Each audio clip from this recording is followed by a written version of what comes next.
नमस्कार। सुरेश कौशल एस्ट्रोवाणी में आपका स्वागत है। हम हर माह एक मासिक कार्यक्रम करते हैं जिसमें हर माह की जो भविष्यवाणियाँ होती हैं, ज्योतिष से जुड़े आपका भाग्य कैसे चल रहा है उसके ऊपर बात करते हैं।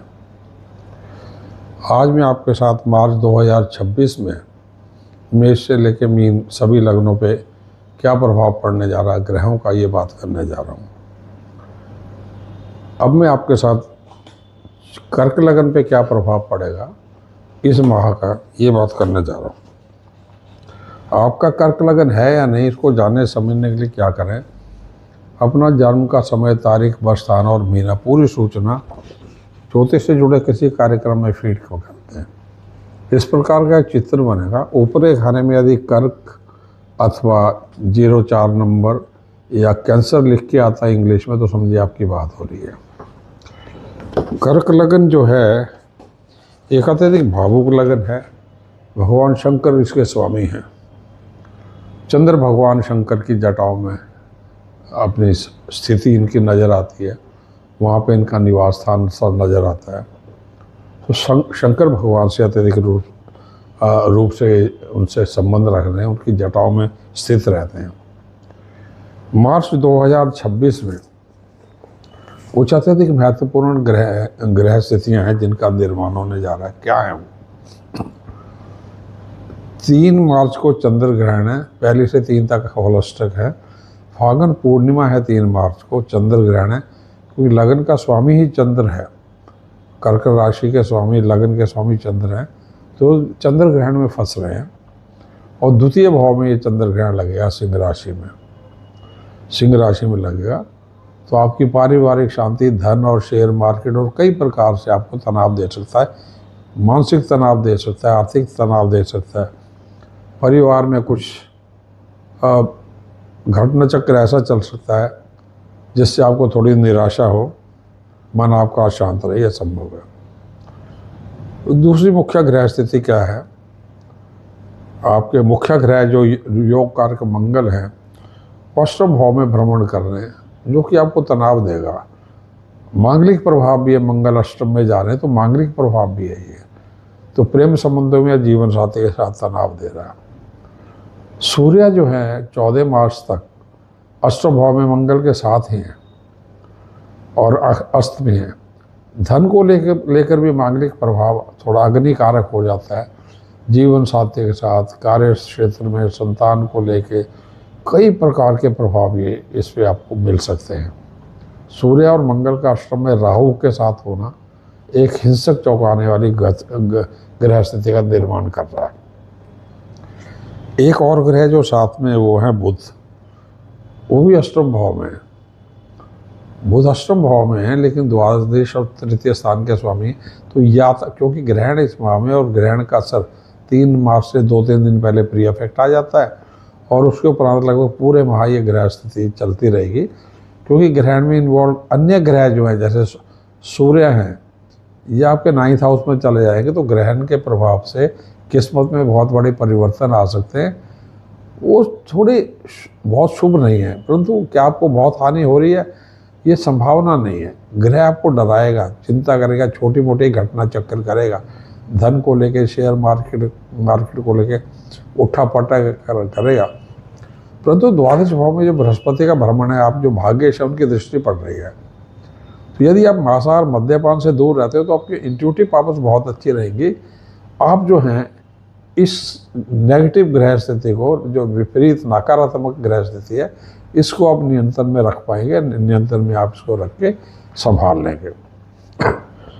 अन्य ग्रहों की बात करें, धनेश सूर्य जो हैं ये अष्टम भाव में चल रहे, तो मैंने कहा कि द्वितीय भाव में धन स्थान में ही ग्रहण लग रहा है, तो आपको थोड़ी सी इसमें सावधानी रखनी होगी। और धन को लेकर किसी भी बड़े निर्णय को अभी आप ना लें। इसके अतिरिक्त पारिवारिक शांति की बात करेंगे, अपने स्वास्थ्य को लेकर सावधान रहिएगा। सूर्य 14 मार्च को आपके भाग्य स्थान में चले जाएंगे। 8 को ये अस्त हो जाएंगे शनि। शनि आपके सप्तम षष्ठ में हैं तो पितरों के भी स्वामी हैं, तो आप जो है 3 तारीख का जो ग्रहण है उस दिन जो है पितरों हेतु दान इत्यादि, जैसे काले उर्द, गेहूँ इत्यादि का, चावल का, दूध का दान 3 मार्च को ही संकल्प लेके आप मन का निश्चय कर लें। 4 मार्च की प्रातःकाल जो मैंने वस्तुएं बोली, इनका आप जो है दान कर दीजिएगा चंद्र ग्रहण के दिन।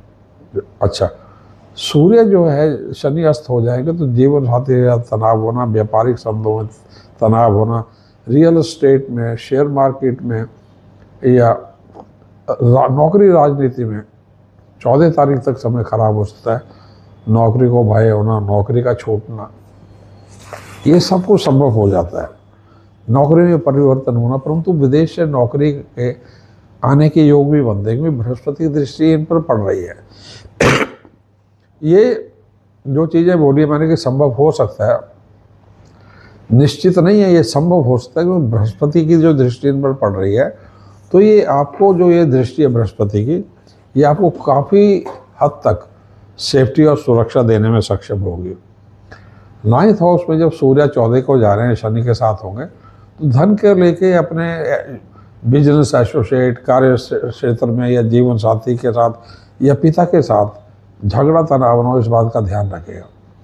पिता का स्वास्थ्य का 1 से 14 तारीख तक विशेष रूप से ज़्यादा ध्यान रखना होगा, और 14 तारीख के उपरांत जो है थोड़ा तनाव तो रहेगा, परंतु उतना भय पिता के लिए नहीं रहेगा। और जीवन साथी का जो है तनाव ये 8 मार्च से लेके और 31 मार्च तक चलेगा, काफ़ी ज़्यादा चलेगा, वो शनि अस्त हो जाएंगे।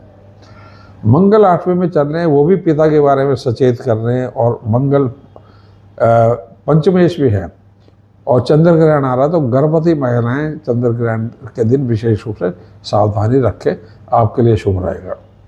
इसलिए सावधानियां, एक तो दान करना हो जाता है, दूसरे चंद्र ग्रहण के दिन यदि आप गर्भवती हैं तो कोई घबराने की ज़रूरत नहीं है। सूतक प्रातः 6:30 बजे शुरू हो जाएगा। मांसाहार, मद्यपान, तंबाकू इत्यादि से सभी लोग बचें, महिला हो पुरुष हो, सबके लिए अच्छा रहेगा।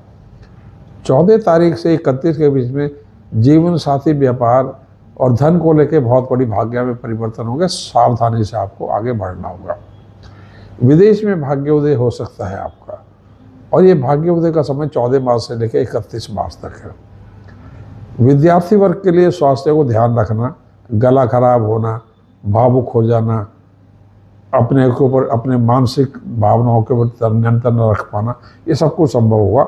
इसलिए बच्चे विशेष रूप से सावधानी रखें। 12वीं क्लास के या कॉलेज में सभी सावधान रखें, विशेष करके जो लोग बच्चे चिकित्सा से या केमिकल, इलेक्ट्रिकल इंजीनियरिंग, बिजली विभाग से, सिविल इंजीनियरिंग में डील कर रहे हैं, उनके लिए थोड़ा सा समय सावधानी का होगा। जो बच्चे विदेश में जाना चाहते हैं MBA के लिए, हायर एजुकेशन के लिए, USA इत्यादि, उनके लिए 14 तारीख के उपरांत समय थोड़ा अच्छा हो जाएगा। आप इस माह जो है मांसाहार, मद्यपान से दूरी रखें। नौकरी में पिता से जुड़ी समस्याएं चल रही हैं तो अब मोती और माणिक्य धारण कर सकते हैं पीले पुखराज के साथ। नवरात्रे 19 से 26 के बीच में चल रहे हैं। 19 को पहला नवरात्रा शय है, 26 को रामनवमी है। कर्क लगन के स्वामी जो हैं चंद्र, वो भगवान राम से गहन रूप से उनसे संबंध रखते हैं, क्योंकि भगवान का राम का लगन भी कर्क था। 19 से 26 तारीख के बीच में लगातार भक्ति दुर्गा के किसी भी रूप की पूजा करें, सुंदर कांड का पाठ करें, और हनुमान चालीसा इत्यादि यदि पुरुष है तो कर सकते हैं तो करें। नवरात्रों में आपको पूरे लाभ मिलेंगे। वर्ष हिंसक हो सकता है क्योंकि इस वर्ष 2083 भी शुरू हो रहा है सभी के लिए। रौद्र नाम का जो संवत है वो 19 मार्च से आरंभ हो जाएगा, तो उसी दिन से जो है नवरात्र 19 से नवरात्र शुरू हो रहा है, अगला संवत आरंभ हो रहा है। कोई मंगल खराब जा रहा है तो दुर्गा के किसी रूप की पूजा करना, हनुमान चालीसा करना इत्यादि, और सुंदरकांड का पाठ करना, और पूर्ण 9 के 9 दिन व्रत रख के कन्या पूजन इत्यादि करना आपके लिए लाभकारी रहेगा। आप मूंगा धारण कर सकते हैं यदि मांगलिक हैं और जीवन साथी से तनाव चल रहा है, क्योंकि पूरे मार्च में मंगल की स्थिति खराब है, तो मूंगा भी धारण कर सकते हैं, या रोज़ हनुमान चालीसा कर सकते हैं। सुंदरकांड का पाठ हर मंगलवार को कर सकते हैं, या मंगलवार के दिन भगवान हनुमान को आप जो है चोला चढ़ा सकते हैं। तो तनाव का महीना, परंतु बृहस्पति की दृष्टि अष्टम भाव में पड़ रही है। आपको खतरे आके निकल जाएंगे, बृहस्पति बचाते रहेंगे। अब कुछ मंत्र जो है अत्यधिक लाभकारी रहेंगे। जैसे चंद्र गायत्री एक मंत्र है, वो इस प्रकार है, ओम शीर पुत्राय विद्महे अमृत तत्वाय धीमहि तन्ना चंद्र प्रचोदयात्। ये चंद्र गायत्री इसका जाप करते रहे। अथवा ओम स्वाहा श्री स्व सह चंद्राय नमः। यदि बहुत अधिक गंभीर बीमारी इत्यादि परिवार में चल रही है तो महामृत्युंजय मंत्र का जाप जो है ये चंद्रग्रहण के दिन से ही आराम कर सकते हैं। वो इस प्रकार है, ओम जू स्वाहा भूर्वा स्वाहा त्र्यंबकम यजमहे सुगंधिम पुष्टि वर्धनम उर्वारोक में वंदनान मृत्यु मुख्य मामृतात भूर्वा स्वर जू सा ओम। मंत्र लंबा है, परंतु आप किसी भी आपको गीता प्लस गोरखपुर या जो धर्म की पुस्तिकाएं इत्यादि लोग रखते हैं वहाँ से मिल जाएगा। इसको जीवन पर्यंत करते रहे। कोई कर्क लगन के लिए महामृत्युंजय रामबाण औषधि है जीवन पर्यंत।